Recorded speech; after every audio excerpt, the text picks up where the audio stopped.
Hello दोस्तों, Phoenix stay circle में आप लोगों का स्वागत है। तो आज हम लोग बात करेंगे बोर्स मॉडल ऑफ एटम का। ठीक है, इससे पहले हम लोग जो है Thomson model of an atom और Rutherford model of an atom, ये दोनों का बात कर चुके हैं। जो ये दोनों वीडियो नहीं देखें, इसका लिंक में वीडियो का लिंक डाल दिया जाएगा, आप उसको जाके देख सकते हैं। तो अब ये बोर मॉडल आया था। रदरफोर्ड मॉडल में जो कमी था इसको दूर करने के लिए। इसका कमी को दूर करने के लिए रदरफोर्ड मॉडल। इसका कमी क्या था? इन्होंने कहा था कि इलेक्ट्रॉन जो है वो पॉजिटिवली चार्ज सेंटर के चारों तरफ क्या होता है, न्यूक्लियस के चारों तरफ घूमता है। तो इसका ड्रॉबैक ये था, अगर कोई चीज घूमते रहेगा तो ये एनर्जी लूज करेगा, और इससे क्या होगा, धीरे धीरे ये जो है न्यूक्लियस में जाके मिल जाएगा, और इस तरह से ये एग्जिस्ट ही नहीं करेगी, ये अनस्टेबल हो जाएगा।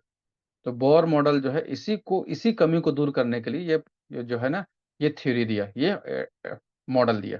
तो पहला था इसका क्या, इन्होंने बोला कि only certain special orbits known as discrete orbit of the electrons are allowed inside the atom.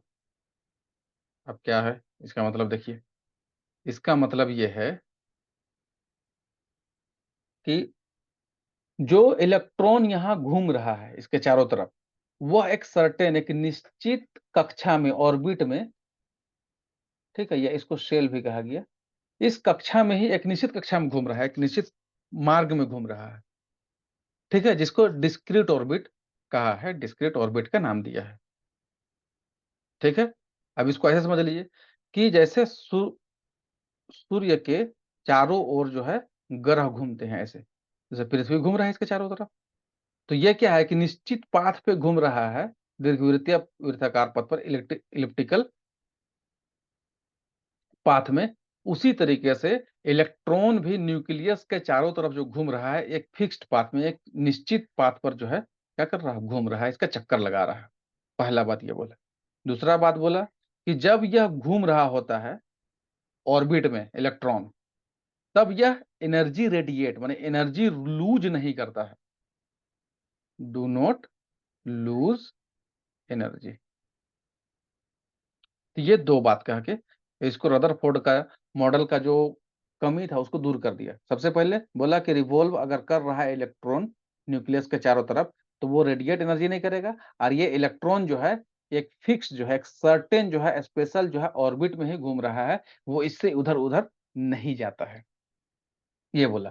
तो नील बोर के बारे में थोड़ा सा यहाँ पर एनसीईआरटी में जो फैक्ट दिया है उसको जान लीजिए।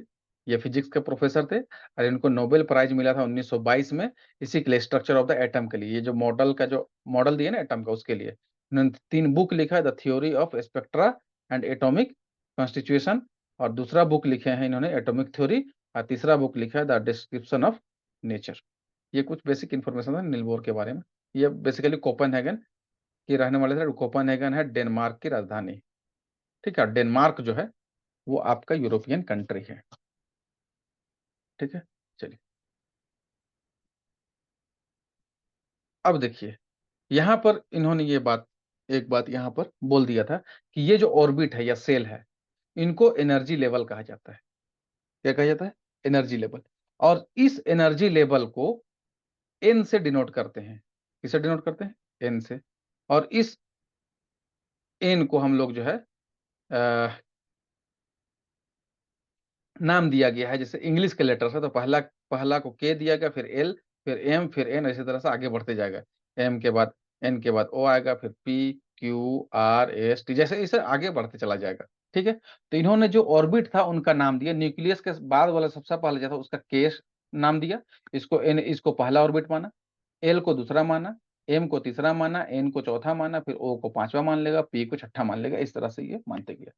तो इन्होंने क्या बोला कि ये जो ऑर्बिट है वो क्या है, एनर्जी का लेवल है।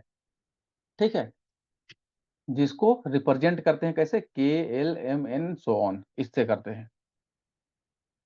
ठीक है, तो अब यहां पर जो है हम लोग आगे, इसी में हम लोग आगे देखेंगे कि इस के एल एम एन ओ में इलेक्ट्रॉन जो है डिस्ट्रीब्यूट कैसे होता है, कैसे डिस्ट्रीब्यूट होता है, ये हम लोग नेक्स्ट वीडियो में बात करेंगे।